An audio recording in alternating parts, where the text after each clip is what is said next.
بسم اللہ الرحمن الرحیم۔ اچھے لوگ ہر مذہب میں پائے جاتے ہیں، ایسا ہی کچھ اس ویڈیو میں دیکھا گیا ہے، اس لیے کہ ایک مسلم بہن ایک جگہ کھڑی ہوئی تھی اور وہ اپنی والدہ کا انتظار کر رہی تھی۔ اسی درمیان میں دو لڑکے آتے ہیں اور اس مسلم بہن کو ستانے لگتے ہیں اور بیہودہ باتیں کرنے لگتے ہیں۔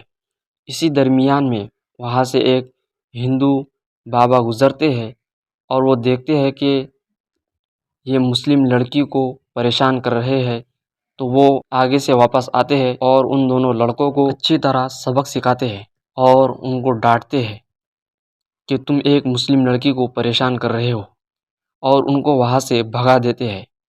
اور وہاں سے بابا اس وقت تک نہیں جاتے ہیں جب تک کہ وہ لڑکے وہاں سے دور تک چلے نہیں جاتے ہیں۔ اور جب مسلم بہن کی والدہ واپس آتی ہے تو وہ اپنے والدہ سے پورا قصہ بیان کرتی ہے۔ جب اس مسلم بہن کی والدہ یہ دیکھتی ہے تو ان کا شکریہ ادا کرتی ہے۔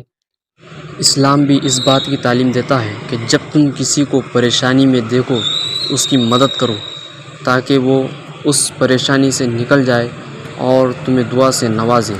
مسلمانوں کو اسلام پر بہت زیادہ ثابت قدم رہنا چاہیے تاکہ اس کے تعلیمات سے فائدہ اٹھائے اور اپنے رب کی رضامندی حاصل کرے تاکہ اسے آخرت میں مکمل کامیابی حاصل ہو سکے۔ اور اپنے رب سے ہر وقت دعا کیجیے کہ وہ نیکیوں کی توفیق نصیب فرمائے، آمین۔ اس ویڈیو پر آپ کی رائے کیا ہے؟ کمنٹ باکس میں ضرور لکھیے۔ ویڈیو کو لائک کیجیے اور ہمارے چینل کو سبسکرائب کیجیے۔ جزاک اللہ خیر۔